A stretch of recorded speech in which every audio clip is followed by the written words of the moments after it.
All right, this is episode 3 of Split Screen Weekly. I'm Dave. I'm Alex. I'm Jordan. And yeah, we've got a show for you today. A little bit of warning would have been nice before we jumped right into this. other than just sitting here and all of a sudden it's Dave. But we did have an awesome discussion about cookies before the show. Yes, a very awesome discussion about cookies and baking and the Flour mixture and of brown flour. sugar and honey and cornstarch.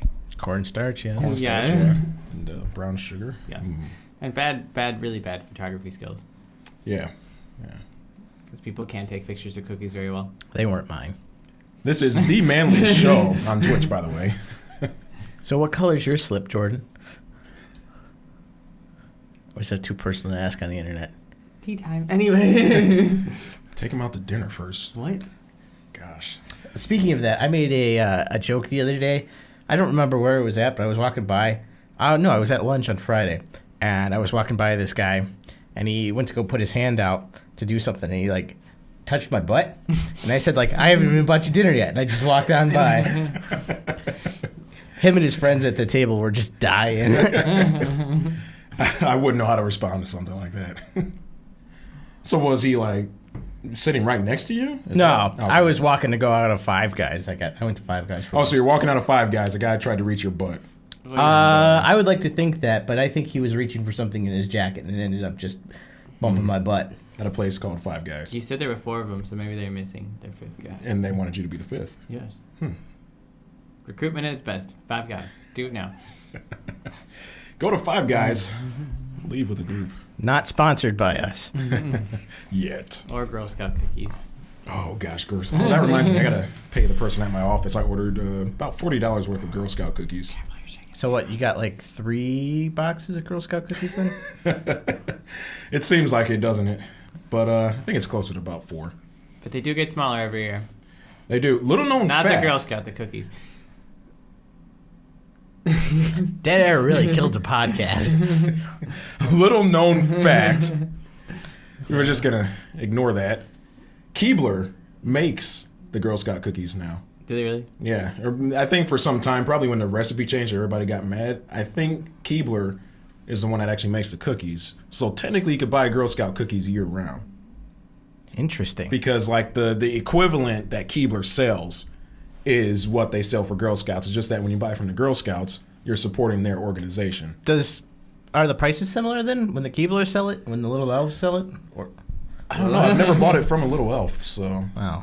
I'm not 100% sure on that. Well, I you're usually not buy mine living, from the Dave. grocery store. Yeah. Terrible. Yeah, terrible. Just remember to always spike the camera.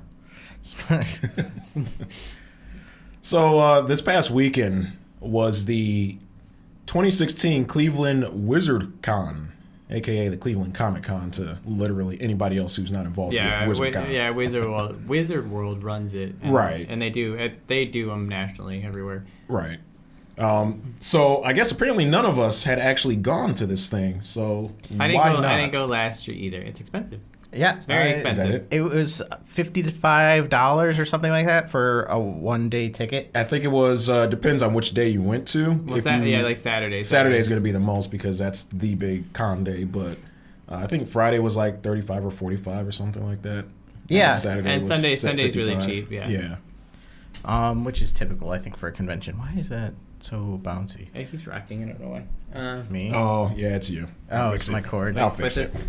Here, Yeah, I there you did go. some There you go. cable management, and Here, I'll just do this. it did not turn out. It's okay, well. David. I got It's it. okay. We just got it? listen to it. Yeah, I'll just take it off Yeah. for now. Yeah, We just don't I make kept it move. noticing every time I moved that it jiggled. I think I might have actually hooked it onto the webcam stand because I couldn't hook it under the table. Yeah, no. One of the reasons I haven't gone, and yeah, people said it was a lot better this year than it was last year, but it's expensive. Yeah, it's. So my cousin, one of my cousins, he actually was there as a panelist. He helped with a fan film for Doctor Who. It was sort of like a fan web series for Doctor Who. Oh yeah, I saw that on your original split screen show website, right? Yeah. Yeah. So he's actually involved with that. So he got to go as a panelist, so he didn't pay, which is the only reason he went because he also agreed that it was a bit expensive. But he said it probably would have been worth the price if he would have paid. He told me if I would have gone, I probably would have gotten my money's worth out of it because there was a lot of stuff there. But I'm not quite sure for me personally because I'm more on the video game side of things. I'm not a than comic like book fan either. Yeah. I mean, I like my comic book movies, and I like my series, like certain, Doctor Who, stuff like that, Game of Thrones. Yeah, anything like that, sure, but I'm not a comic person. No, I'm not either. But as with almost any other convention, it's more than just whatever the focus is. Like, you got the video game conventions, but the focus is not all on video games. You do have other stuff, and the same thing with board game conventions. And, well, I don't know about board game conventions. Do they actually have other stuff there? The tabletop conventions No, are a bit okay. different. And I think No. a lot of them focus on role-playing. Okay. A lot of tabletop conventions actually don't focus on role playing. They actually focus on board gaming. But almost any of the big conventions that you'll go to have a very, very big trading card game atmosphere as well. I think you went with me to Origins once, but last year there was an entire hall dedicated just to Magic the Gathering. Just Wizards of the Coast has a thousands huge and thousands stake. and thousands Yeah. of Magic the Gathering players. Yeah, Magic. Jeez. Yeah, Which Wizards is- of the Coast is really big into that. And they also have Dungeons and Dragons and all that stuff too. Yeah, but actually at those big events, they're not as big role playing game events. There's other ones out there that are like more role playing game focused. But like Origins and Gen Con have a greater board gaming and trading card game side than they do role playing games. Dan, you guys went. You went last year too, right? Origins. Yes. Origins or no? What was the other one? I went- Gen Con. No, we didn't go to Gen Con last year. Okay. We went to Origins last year, and then Amanda and I went to a small convention in near Dayton, Ohio, called a Catacon, which was tons of fun. And that's a solely role playing game convention. Mm-hmm. There was only about 120 people that went in this lodge in the middle of nowhere. It was really fun to do. Met some of our favorite podcasters from the One Shot and Campaign podcast. Really nice guys. Had a book signed by them. Had it stolen as well. Oh, I remember that story. Yeah. But I heard that the guests that came to the Wizard World Comic Con in Cleveland, They had some really. There were some big names. they had some big names there, especially if you were a Doctor Who fan. Yeah. Which I believe is the only reason why my buddy went, who ended up cosplaying as he went there as well. No, the Goku. As Goku. Yeah, I think you saw. Is that his real hair or a wig? No, that's probably a wig. I think his hair is shorter than that. I don't. You probably can't see that from A there, little bit. but the light's in the way. Yeah. But But yeah, speaking of the Doctor Who panel, it was actually kind of a little bit funny, a little bit sad story. So, like I said, my cousin made the fan series, right? And their panel time was, I believe, Saturday at like 6:30, something like that.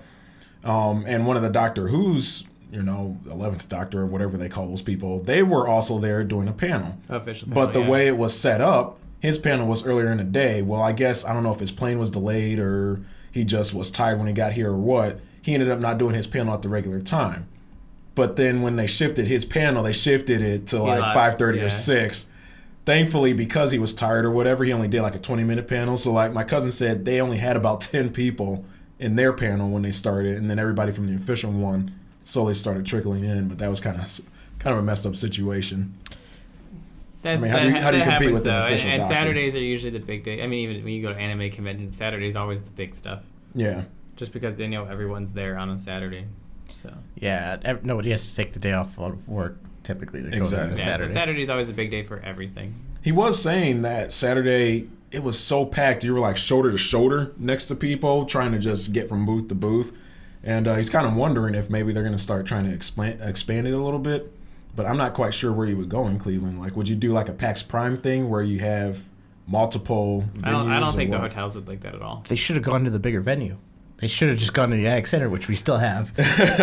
For now, yeah. Granted, the auto show was there this year, and they couldn't. Well, that's the problem. Yeah, it's the timing. And it looks like, I mean, they already have the dates. I went to the website for WizardCon. They already have the dates for next year out there. That's typical. Like, they updated They the website have to, immediately. just because they have to have the, what do you call it? Like they have a contract usually with the Well, yeah, it's places like 3-4 years in advance. multi-year, Yeah. yeah. That's why like Penny Arcade in Seattle, like they have like a 6-7 year contract. But even with that, some places still don't like update the website the day after when Yeah. the con is over. Yeah. Well, you got to keep that hype up. You just went to the con. You want to do it again, and if It's you have the next option to buy the year. tickets That's true, immediately, yeah. That's like the water park one, Colossal Con we go to. Not even like 2 weeks after we went, like they're already like, since so many people wouldn't stop requesting it, you can already reserve rooms now. I'm like, so without them selling out, I had to get my room like 3 weeks after the convention, Wow. like pretty much a year in advance. Like, That's this- insane. This is depressing. I'm like, I mean, I have the money. That's cool. That's great. But I'm like, shouldn't have to reserve it a year in advance. Hey, I mean, sometimes you got to do what you got to do. I think that's what I like about the PAX setup was that you're forced to basically wait until they announce it. It's not terrible, but it's not fun because it's random. That is true. You don't know. Number one, you don't know when they're announcing. Number two, you don't know when tickets go on sale. Number three, you don't know what the date is. So you got to wait for all those things. The to only line hint up. they give you is that they don't start selling tickets until after the last con. PAX. Yeah. So when PAX East ends, people will be on Twitter be like, when do they go on sale? And then it'll go on for, well, last year they messed up. They screwed up. They said it would be mid-May, and then they went on sale the 4th. Jeez. And I'm like, everyone's like, you told us mid-May. And it was not a fun situation. I happened to be lucky. I was at home at the time, and they're like, hey, they went on sale. And I had about a 20-minute, like, well, no, you have about 5 minutes to decide. If you don't get them, you won't get them. If you do get them, or if you do want them, get them. That's your only option. So are you going to go to PAX South next year? it all really depends. Amanda and I keep waffling back and forth on what we want to do. Mm-hmm. We only have so many vacation days, and there's other things that we want to do. And at the moment, PAX South isn't at the top. Of course. But if anything comes up where we have time, I think we would like to do it. I want to go to Texas. From all those pictures that you guys brought back, seems like an amazing place to go. Oh, it's It a lot of really fun. is. Really, some of my favorite food. But easily. Yeah. Best breakfast tacos. Those breakfast tacos were amazing. You could take these tortillas and just eat them by themselves. We found for a like meal. the whole, like the best like little rural restaurant, you Mhm. know, and it's super cheap, like $1.50 a taco. Yeah. Really reasonable prices for breakfast. It was a lot of fun. yeah, Matt and I talked about it. We wanted to go to a Catacon last year instead of PAX South, so we took our PAX money then and put it towards a Catacon, which the hotel room was more expensive because of where it was being held. Mm-hmm. But next year is still up in the air because we might be going to Scotland next year. Ooh, It all depends. Scotland. It all depends on what we decide to do. So at the moment, probably not. Okay. Would you guys consider going to the Cleveland Comic Con next year? Maybe I checking it still out again. have to look at it. That's why I said there's not really too much incentive for me to go because I don't really normally buy a lot. Yeah, I guess that's the big thing is if you have no attraction towards it, then there's really no point in spending that kind of money. Because that's why I like PAX, because like they're made to keep you busy. Like I can go play games the entire time, but I'm not obligated to buy anything to keep myself amused. Yeah, I have a problem with fanaticism in general, and so these conventions where people come there to see these people and spend $120 An autograph, and you get like a little lithograph signing and stuff. and stuff like that. It's just like it's nothing I want to add to or participate in. Amanda, on the other hand, would like to, and if she probably would have known who was going to be there, she would have. she probably would have. I probably would have gone. Oh, my cousin was saying signings for who was it? Was either Doctor Who or the Captain America guy? One of the two. It was $200. Oh, I never looked. They usually post them on the website, but yeah, usually He was saying it was about $200 for an autograph or a picture or something like that, which I thought was completely insane. Well, that's the other advantage you have, like when you go to like anime conventions or the like PAX, things like that, or any of those like MagFest, things like that. Any of the like the celebrities there, PAX pretty much says you can't charge them. But if you want to sell your book, you want to sell your product, you're Go more right than on welcome ahead, to. yeah. But don't sell your photograph. Yeah. And I'm like, that's reasonable. Cause That's a pretty good policy, Because we yeah. invited you here. Please enjoy it. And Right. And the fans just want to see you. 'Cause They it's don't- all about the they don't fans, Want, they don't yeah. want to pay to see you. It's bad enough you're going to spend like Yeah. $300+ on merchandise. Not that that's representative of what I spent. They're already paying to see you, by what it looks like with everybody crammed in and standing Yeah. in lines. Yeah. They've Yeah, paid we're- the price. We're paying with our time. All right, so I don't know if you guys had a chance to take a look at the Minecraft update. When is this coming out, or did it already drop? It already dropped, I believe. Okay, Yeah. because I know it was coming out a few months And ago. that is the wrong window. Uh-oh, that's Jordan's computer. Yeah, I guess I would want that one. Quality production value right here. Yeah, so the Minecraft Still in 1.9 beta. combat update. Among Mine's many, funnies on it. I'll hear that back in the podcast when I listen back. I can't hear it now. Among many other things, they added shields. They allowed you to resummon the Ender Dragon. Added skeleton riders, which sounds kind of creepy when you think about it. I thought there were mob riders already. At least not in vanilla, I don't think. I think there are. It depends on if they're riding something different. I don't know what a skeleton rider is per se. I believe I've seen skeletons ride on pigs, but I can't 100% say that's Well, if true you fact. go farther down, the big added update to the combat was dual weapons, dual items. Yes. Yes, Yeah. you can So dual wield. they might have a weapon and a sword. There's a shield and a sword now. I mean, they might have a shield and a sword combo. I know there's a shield and a sword. I also know that different tools now have different like combat qualities, and that they'll do different things in different amount of damage. And there's like weapon speeds now, so like a sword is faster than an axe or something like that. I'm not 100% sure. Big- Oh, that's an interesting mechanic if that's the case. Yeah, it's. I believe that's the case. I also know that the shield rules seem like really complicated when I tried to read about them a few months ago. But I think there's new. I think you already said there's new mobs and stuff like that. But Would this be because I know we used to actually on Monday nights, which is when we record the podcast now, we used to play Minecraft, and I don't know how much you guys play outside of that. But, I don't play that much, no. would this like be something to bring you back into it and kind of give it a shot again? yeah, I think Amanda and I would retry it. I know Amanda's already replaying Minecraft solo. She's recording her own Minecraft podcast at this point in time. Yeah, it was a game that Amanda and I would play together. It was like her first video game that she could really play, which was fun because we were playing together. And even though she was playing in her room and I was playing in my room, occasionally we would play together. And Like a good couple should. yeah, No, I hardly see her. I got too far into like the modding stuff with it, like the modding community, and like I won't ever go back to vanilla. Oh, so you went down the rabbit hole. Yeah, I don't So like, nothing added to vanilla is gonna sort of bring you back in. No, there's way too much more fun user-made content. Like I like the adventure maps. I think the adventure maps are fun because people kind of drive you through their own crazy Minecraft experiences. They'll make Legend of Zelda theme ones, or I don't know. It's like now they have command blocks. You can have characters and NPCs talking to you and stuff. It's actually pretty neat.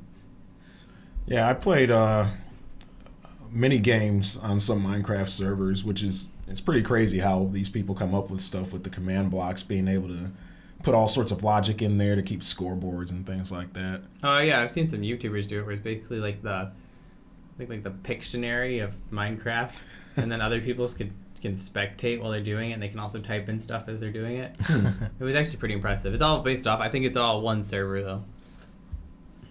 It's interesting stuff. I really like the last big update that they had, where they added in those banners in the water, the ocean monuments they were called. I like that. The bunnies.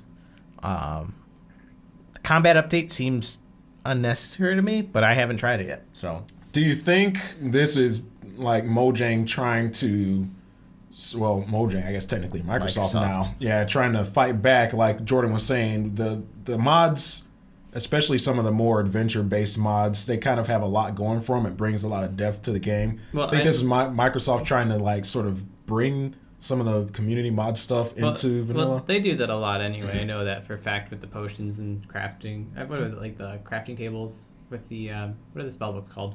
enchantment Yeah, tables? the enchantment tables. I guess that was some of those were fan mods, especially potions. So yeah, that was so. They like taking community ideas. They just kind of interpret them how they want them. Yeah, they just have to keep innovating. I think that's all they're doing at this point. They have the power of Microsoft behind them now, so they can crank out a new update every 6 months or whatever it is now. Yeah. But Now the 360 and the Xbox One and the PS4 version I know are always like 3 months behind or so. Usually, yeah.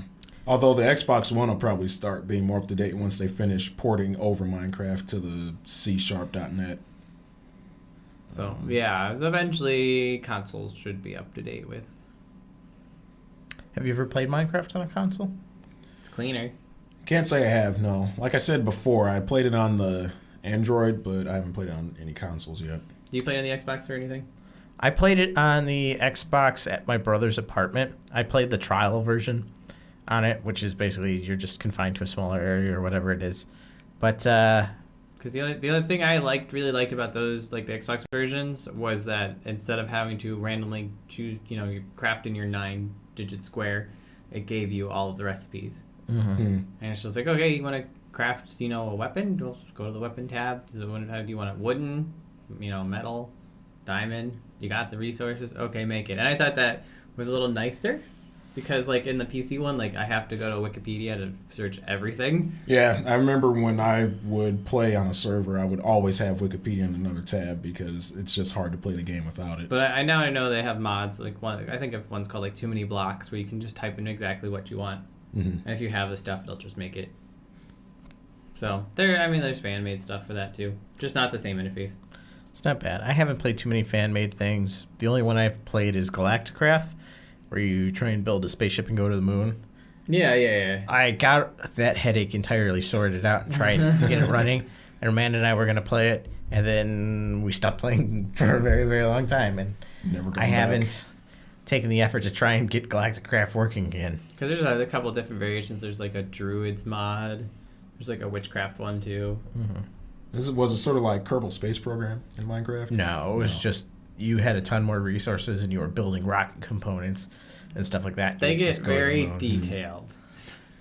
It wasn't Kerbal Space Program. No. Okay. No, it gets pretty detailed. But no, I wouldn't say it's the same. Not doing scientific calculations. It's not the physics of Kerbal Space Program. No.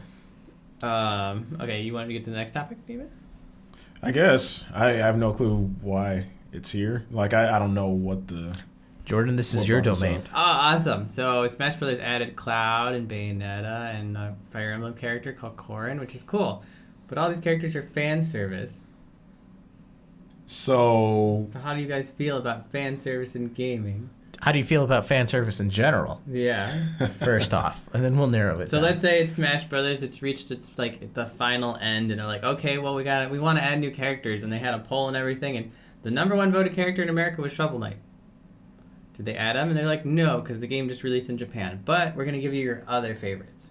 So they picked Cloud, which is like, okay, I can understand. That's from Final Fantasy VII. That was a big game, and it's probably like one of the biggest fanboy games ever created. We'll go that way. And then they decided to add Bayonetta, and you're like, well, Bayonetta's cool, but like no one, it wasn't on the top of anyone's list.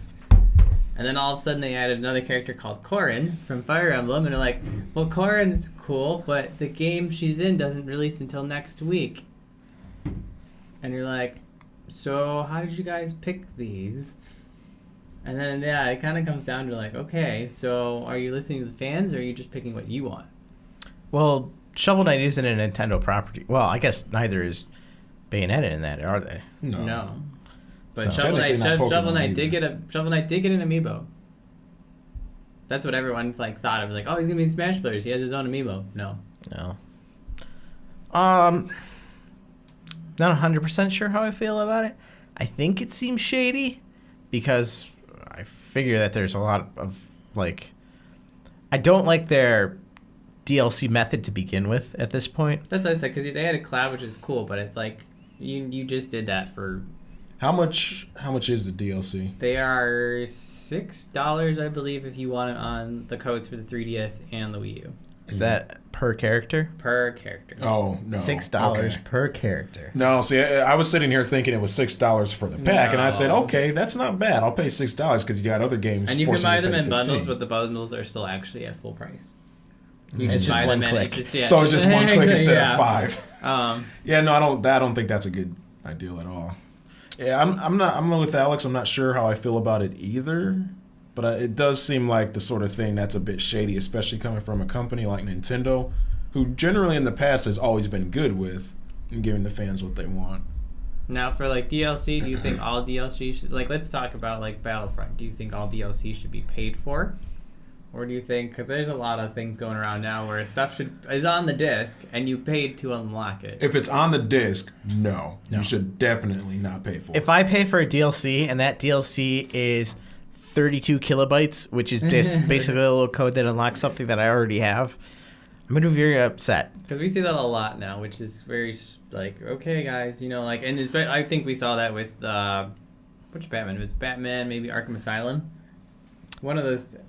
They had the pre-order issue, didn't it? Yeah. Yeah, but I think they also did have a DLC issue too. It's the Wow. pre-order issue and the DLC. But yeah, games like that, like the game itself is $60. I had a friend who bought the full collector's edition. They're like, if I bought all the DLC after the game release, he's like, it still would cost me like $140. Yeah. See, the last game I bought DLC separately for was Battlefield 2 when they came out with all those expansions. That's the way I would buy a DLC, is when it's completely separate content. You didn't call it DLC. You called it an expansion. Yeah. Good That's what I point. said. That's where Borderlands Which- gets Good away point. with it, right? I am completely fine with buying expansions for games. I hate paying for DLC. Because, yeah, that's a very good point. I guess I didn't even catch that. So, DLC, back when it first started, was, hey, we have the internet. Now we can give you characters or give you whatever, but it was generally free. It was downloadable content, stuff that you just went on Xbox Live and you, at most, would pay $1 for, and you get this extra little piece. Yeah. Expansions is what we have with, like, Battlefront, where, okay, now we're giving you whole extra maps and weapons and abilities and things like that. I think we've kind of muddled that line. Expansions came out. They were typically half the price of a game, unless they were like a really, really big expansion. Yeah. And then they would add a bunch of new content instead of like dripping these little bits of content at you. And I thought it helped. I think it helps the game better than these DLC does, where it's just like we released a new map today, just one map. Well, that's the thing that throws me off now too. Is like they'll release the game and then it already has day one DLC. Yeah. I hate that term, day one DLC. Yeah. That's nothing but a slap in the face to the fact that we've You ruined paid how $6 for the DLC game, works. but it's not the full game. Yeah. Right. So The first time I've experienced day one DLC was with Mass Effect 3, when I pre-ordered that. I forget what they even had. And the guy was like, do you want to pay the extra $2 for the day one DLC? And I was just like, what is it? He's like, it's an awesome rifle that's way better than all the other rifles. I'm like, if it's a pay-to-win thing, DLC, why the heck not? I'm already pre-ordering the game. I'll pay the $2 for the stupid Avenger M8 rifle or whatever it was. Yeah, that's it. Unfortunately, the consumers in the game industry have perpetuated the whole downgrade of, DLC and expansion packs because people keep buying it. If it wasn't profitable, they wouldn't keep going down that rabbit hole. Yeah. If instead of having like these DLCs that like EA is having for Battlefront and stuff like that, Well, yeah, even like Assassin's Creed. yeah. if instead of that, if they would come out with the Tatooine expansion or the Endor expansion or the Old Republic expansion, where they gave you like 5 new maps and all that stuff, and it was maybe half the price of the original game still, but I would be more inclined to pick it up instead of the DLC, where you can just like, oh, everybody's gonna buy this this one $6 map, and they're only gonna play it for like 3 rounds, and they're gonna say Right. it sucks. Yeah, no, it's not worth it. Yeah, because going back to Battlefield, like when they came out with their expansions, it was multiple maps, it was new tanks, it was new weapons, all that, and they didn't even charge full price like they do for DLC now. It was, I think $20 or $30 at most for it back then. And then as much as people complained about Battlefield 2142, oh, this is basically a mod for Battlefield, it still added a lot of depth and gameplay to the series. So I think that it's not worth it now, which is why I generally don't do it. Taken King for Destiny. I only bought Taken King because I bought Destiny and Taken King for $60. That's the only reason I have it. I lied. I thought I didn't do any DLC. What'd you buy? I bought the Rocket League DLC. I bought 2 Rocket League DLCs just because I loved the game so much that I decided I'll throw these guys an actual couple of bucks. Well, That that was it's it. a $20 game, and all of that stuff is cosmetic, so it has no influence on your gameplay That's at true. all. That's one situation I think I would be okay If with you buy it because you cosmetic paid stuff, $20 no one- and you're paying cosmetic stuff is not a big deal. you're paying $5 for whatever. So Rocket League I can understand. You get a free pass on that one. But one of the things that Battlefield did is in Battlefield 3 they started with the DLC, and they came out with like the new weapons and stuff like that. Mhm. And the weapons that you bought in the DLC packs were typically way better than the weapons from, just from playing the game normally. Pay to win. And it was just like, I don't want to pay the extra $10 to get the whatever pack, so I can get the MTAR and just wreck shop as an engineer. I didn't want to have to deal with that. And it was just like, this is what's wrong. This sucks. Unfortunately, and again, people are willing to do that. Oh, I can pay to win, regardless of whether it's moral or not. I'm gonna go do it, so they do. It sucks. It really does. I blame consumers, but I also blame the industry. It's a little bit of column A, a little bit of column B. Everybody has some blame to go around, but I guess it's never gonna go back to the way it was because of that. If they're still making money and people are still okay with it, then are we ever gonna see it go back to the glory days? Like, is there gonna be a point where people get fed up with this?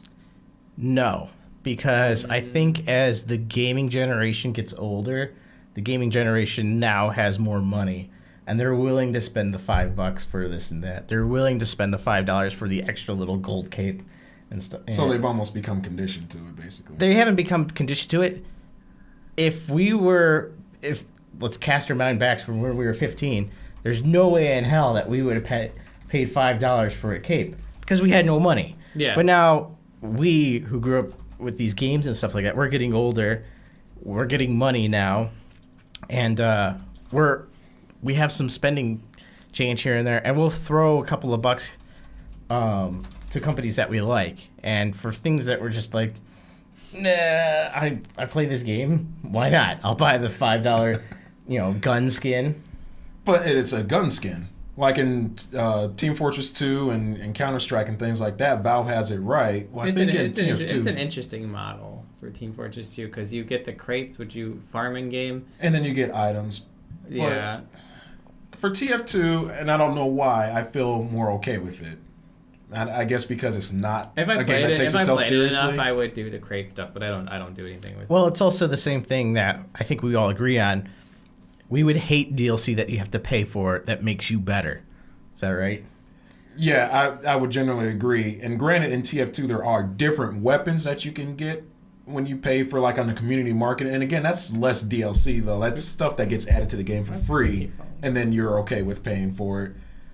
I don't know, is that like an area where that would be different than DLC, or would you still feel the same? I would still feel the same. Because it's free content, but then you could get it for free. It's not like you get an advantage paying for it, other than, okay, you got a different weapon, which you got to play a different strategy against it, but it's not necessarily pay to win because it's just Team Fortress 2. I never paid money to open up a crate in Counter-Strike Go. Mm-hmm. And so I've made my money back on Counter-Strike Go by selling those crates back.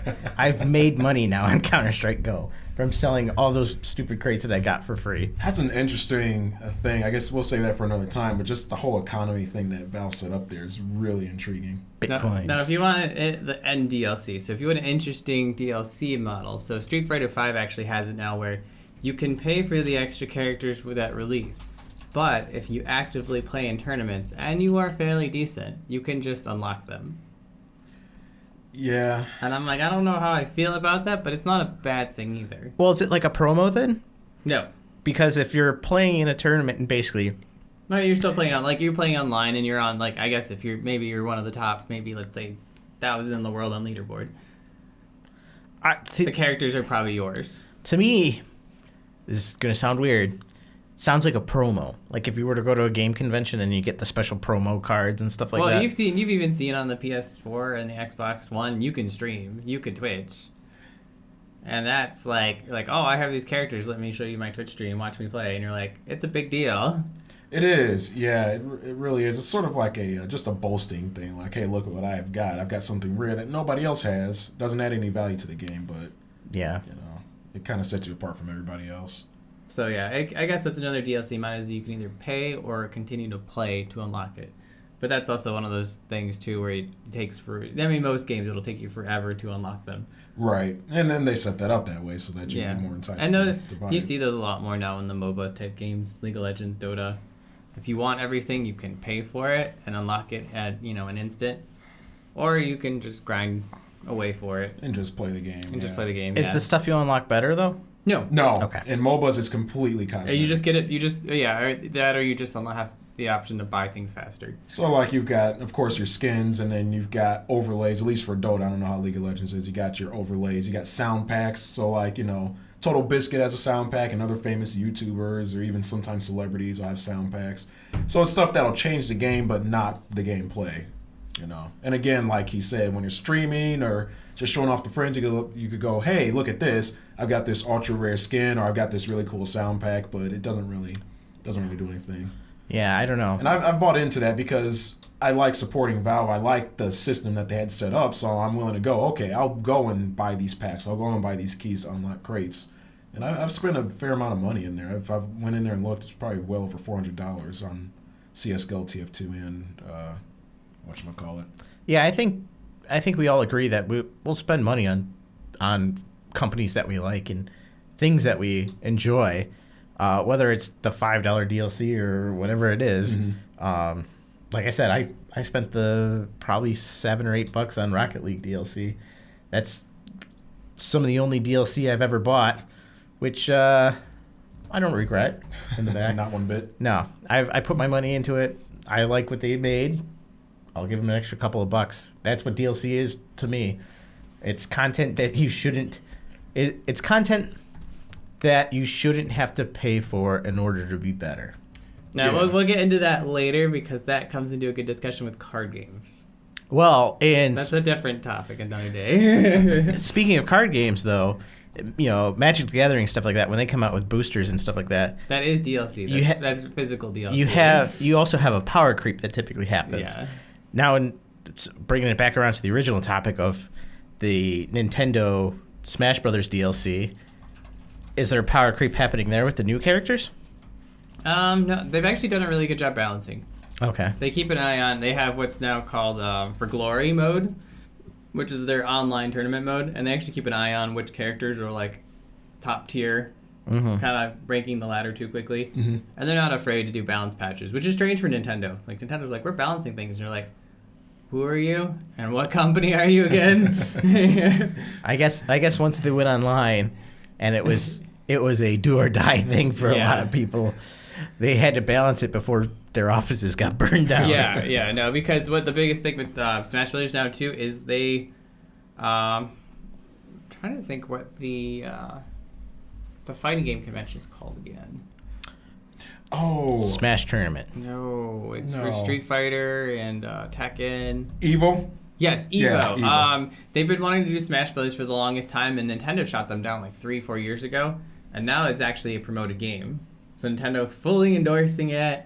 And Nintendo's always, again, something else we'll probably have to go into later. But Another day Nintendo's always topic, been yeah. kind of weird with that kind of stuff. But I guess it's a good segue into Pokemon. So our final topic of the night. This is what, the 20th anniversary? Pokemon is 20 years old officially. Yep. One more year and it could drink. No. But Ash is still the same age. So I don't think so. Ash never ages. He just gets more anime-ish as the kind of- series goes on. Kind of odd way of growing older, but hey, whatever works in their world. So where did you guys get your start in the Pokemon world? I'm sure most of us probably started with, the cards or the Game Boy? I had a Game Boy Color I got for Christmas, and then I had Pokemon Red and Blue. I gave Blue to my sister, but that's how I started with that. I believe the anime was just airing that year. I'm pretty sure that we got started with the video game first. My brother and I both had a Game Boy Pocket, and it was, I don't remember what day it was. It was like in the summer or something like that we got. Might have actually been for Easter that we got Red and Blue. I got Red, my brother got Blue. And I distinctly remember we were driving home. It was nice enough that we had the windows in the car open. And my brother opened his box, and he had the the manual for it, and he's flipping through the manual, and he's just like, "Hey, look at what I can do!" And he takes the manual, puts it on his hand, holds it out the window, and the air resistance is holding the manual there. And he's like, "Ha ha ha ha ha," and then it flew off, and he was just like, And it was about 5 years ago that we were talking. It was like, yeah, you know, if you didn't do that, you'd probably have $100 or $150 manual that you could sell. That sounds like something he would do. Wait, for Pokemon? Yeah. I still have them, all of them. Yeah, The manuals and everything. And the boxes. go online. You could probably find the prices that you can sell them My for. friend Ken wants to murder me for everything because I have I kept all the boxes for my N64 games, my Game Boy games, my Game Boy Color games. I have the instruction manuals. That's insane. I don't think I have any original video games I've ever owned. No, So- I like my Nintendo stuff.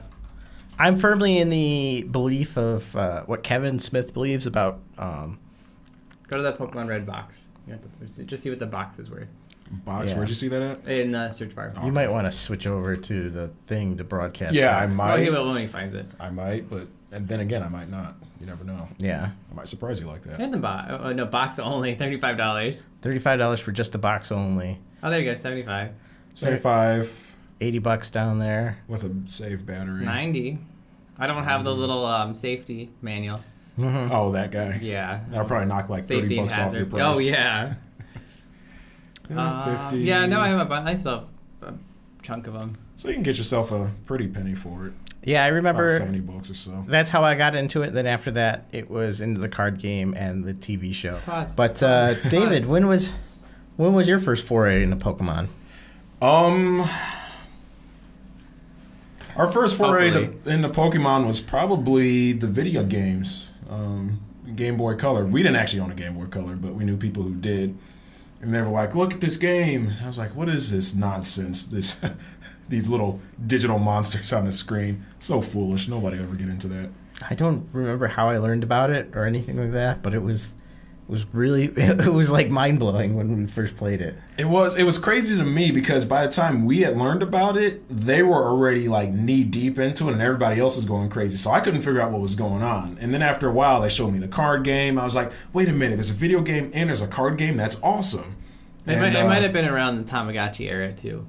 It's probably about I right. think it was. Yeah, I think you're absolutely right about that. And so, like, that's probably, I think, because in Japan, like, so yeah, Digital Monsters, Pocket Monsters. Yeah. Yeah, It's just a big theme. Did you guys watch Digimon?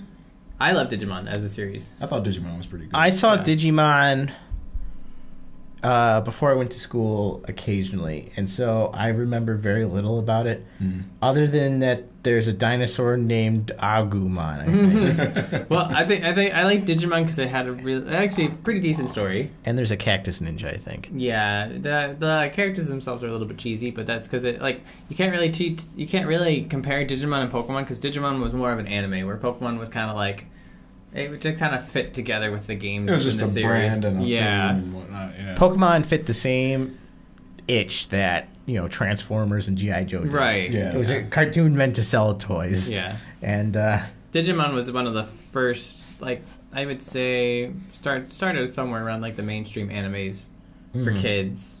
Because you had Dragon Ball Z, and, like, that's when Toonami started to become big, and then you had Kids WB. Oh gosh, Toonami. Yeah. That was the day. Kids these days don't know about Toonami. Rest in peace, Konami. Well, there is Toonami, but it's only on Saturdays or something. And it's not the same thing. It's not. They Let's don't be honest. bleach. oh, It's literally just bleach. what was the name of the robot guy? Tom? Yeah. Yeah. I remember coming home, watching Toonami after school. Mobile Fighter G Gundam was on. I loved My first that show. exposure to Daft Punk. Death Punk. Daft Punk. What about it? They would play the music videos on Toonami. Oh, they really? like the Interstellar Yeah. 5555? With- yeah, I with- don't music think I videos. remember that. Yeah, they would play the music videos. I don't remember that. I don't I might have either. missed it. Yeah, he would. Yeah, But- you could find the videos online and stuff too. But they would air them on between shows. Didn't they like redo Tom and the spaceship like 30,000 times? Yeah, a couple Like they kept times. coming out Yeah. with Toonami like 2.0 and stuff like that. Yeah, I remember a CG Tom most of my... No, there's never a real one. It's Yeah, it always was CG. always CG, but Well, they no. kept like Instead of like not a flat drawn one. I don't know if there ever was I don't one. think there ever Okay. was. I think he always Then I started might off have... CGI. I still might Because it was supposed have to known be. the It's same supposed to Tom. be very science fiction-y. Right. So yeah, CG was the way to go with that. But yeah, speaking of Pokemon wise, so Saturday was the 20th anniversary, and they re-released the Virtual Console games on the 3DS. So that includes Red, Blue, and Yellow. Mm-hmm. And I picked up Red again, and the game actually stands up pretty well. I went to replay it the other day on an emulator, and I was just like, it's actually still really, really good. Yeah, the games stand up really well, and they're actually I can't explain it. There's a complexity to them that really stood out for that kind of era. Yeah. I mean, there's 151 individual sprite Pokemon with, you go up to level 100. They all have the 12, 14 moves they can learn. And there's all different towns. There's 8 or 9 big towns. There's a bunch of different little areas, the caves. It has a lot of culture to it. Yeah, it definitely feels like an immersive world when you're playing it, which is like weird for a game back then. And I think that's what maybe made it such a big thing. Yeah, between that and, of course, the whole branding thing with, we've got cards and the game. But yeah, I think within the game itself, just having the complexity of this entire world with this huge backstory, you want to find what other Pokemon are out there. You want to know, why the Pokemon are and all kinds of other things like that. So they did a good job in redefining that genre. Yeah, and the game still exists till this day, and it's a series. It's a branding that won't ever stop. No. So, I give kudos to that. And this is where it gets really funny, is the Pokemon Company is actually considered a second party to Nintendo. So Nintendo owns them, but whatever Pokemon Company says, I'm going to do this, Nintendo can't say no. I mean, are you going to? No, at that point, yeah. they're a money-making machine at this stage of the game. There's no reason why you would say no. Whatever they're going to do, it's probably going to be popular. Has Pokemon ever made a bad move? I believe some people, depending on who you ask, would say they have. Especially some of the Offspring games. There's some really weird... like Pokemon Dungeon and stuff like that. I think some people would say Pokemon that. Ranger. There's a bunch of strange ones. Yeah. Hey You Pikachu was a weird one, but that came out at the time of Pokemon Snap and Pokemon Stadium, so they were just trying to push N64 games out. Right, they're trying to fit in with that. I played so much Pokemon Snap, getting all those Pikachus, special Pikachus. These technical issues are giving us as good a reason as ever to finish up tonight's podcast. Are we streaming again? We're streaming again. Yeah, you can hear my voices through my laptop. Okay. Oh. Good job, Jordan. You're the best. Well, we've hit our mark, even though 5% of it wasn't recorded? Or I'd say about 5%, give or take. a good thing we're still in beta. Good thing we're still in beta. It probably will be for the foreseeable future until we get all these kinks worked out. Always in beta. Kinks. The podcast. No. No. That's our new name. No, this is actually Split Screen Weekly. This was episode 3, test episode number 3. 0.3. 0.3, season 0, episode 3. Give me a little bit of that. Give me. Just a little bit. Okay, that's enough. So you can find us at splitscreenshow.com. Obviously at twitch.tv/splitscreenshow and at Twitter at twitter.com/splitshow. We will be back on Monday at 7:30 Eastern, as we always are. Until then, stay safe and keep those batteries charged. Take care.